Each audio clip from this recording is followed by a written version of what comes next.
Today's lesson, we talked about Leon Festinger. He's actually the psychologist who came up with this concept of cognitive dissonance.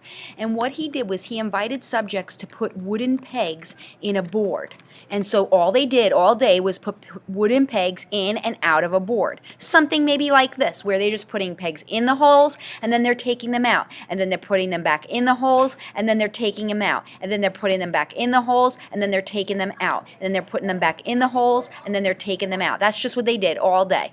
Maybe only for an hour. All right, so for the experiment, for the hour of the experiment. And then what Festinger did is he paid half the subjects $20, and then he paid the other half of the subjects $1.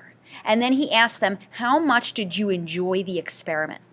And crazy enough, the people who were paid $1 actually said they had more fun.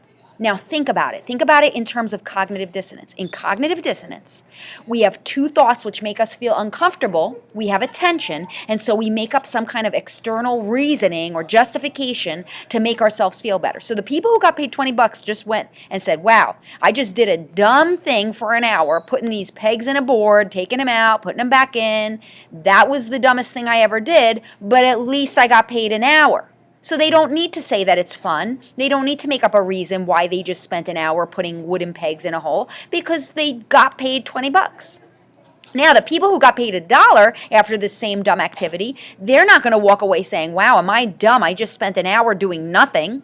Instead, they're going to come up with some lie or external justification like, oh, actually, I liked what I did. It was kind of fun. I enjoyed myself. Because they have no other justification for why they just spent an hour taking pegs and putting them in a hole. So this was Leon Festinger's first experiment where he coined the term cognitive dissonance. Cognitive means to think, and dissonant means like there's a tension or dissonant. It doesn't go. It's out of tune. It's uncomfortable. It's inconsistent. Out of tune. Cognitive dissonance. He said people feel uncomfortable with their thoughts, and then they come up with some kind of external justification to make themselves feel better. Leon Festinger did one more experiment where he actually proved this idea that people do this. He wrote a book in 1956 called When Prophecy Fails. Now, we drew this in our notes. We drew a mountain, and we explained what happened in one part of our notes. And I'll include for the absent people the document if you want to print it out. But if not, you could put it on a piece of paper or get the notes after you watch the video and answer this form. But what happened was Leon Festinger followed some people to the top of the mountain. The people living at the top of the mountain thought they knew the date that the world was going to end. These people went to a mountain because they're like, the world's going to end. We're going to move to the mountaintop so that the world's just going to end. We don't have to be a part of it. Festinger followed the people up to the mountaintop because he wanted to see, what are these people going to say when the prophecy fails, when the world doesn't end? What are they going to say? And he thought, this is it. This is how I'm going to prove my whole concept of cognitive dissonance. So, of course, the world didn't end in 1956, and the dissonant feeling that the people had was they felt embarrassed, right? I mean, wouldn't you feel stupid that you thought the world was going to end, but it didn't? Well, how did they justify it? They said they believed they prevented the world from ending. That was their justification for why they ended up taking all their belongings and moving to the top of the mountain. It wasn't because the world was actually going to end, but look what they did. They actually prevented the world from ending.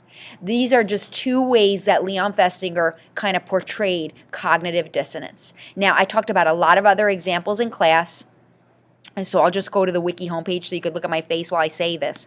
But I gave so many more examples. You're going to have to come up with your own example.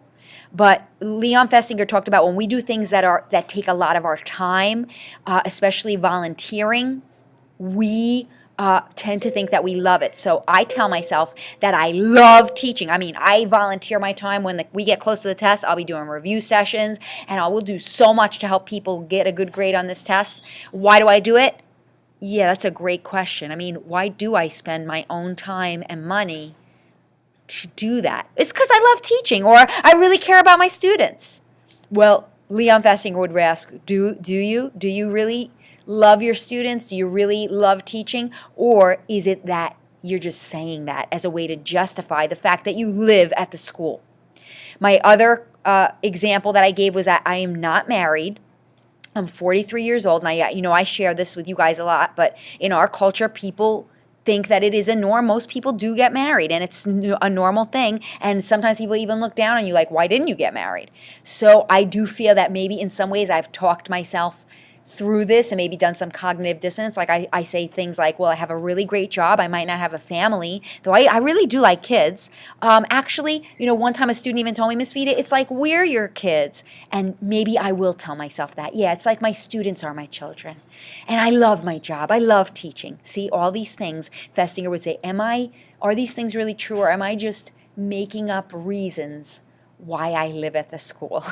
All right, those are just some personal horrible examples of cognitive dissonance. This is a very hard lesson to teach because basically whenever there's cognitive dissonance, you feel like you got to lie and make yourself feel better for things that you do on a daily basis. I'll give one more example, and it's the Robert Frost poem. In the Robert Frost poem, I don't know if you've heard of this poem, but he basically says in the Robert Frost poem that two roads diverged in a wood. You probably heard of this poem. It's the road. People talk about it as the road less traveled. This poem is like the road less traveled. So I'll stop it right here. Robert Frost basically says, two roads diverged in a wood. And long there I stood, right? Like he just stood there deciding because he couldn't go down both. And he had to pick one. So maybe you could think of these two roads as like which prom dress are you going to buy, or which college are you going to go to, or which person are you going to date, or which team are you going to join. For a lot of people, maybe they focus on one sport, right? They end up giving up other sports. Well, in the lines 6, 10, and 11 of his poem, he basically describes these roads as the same. So on line 6, he says the roads were just as fair.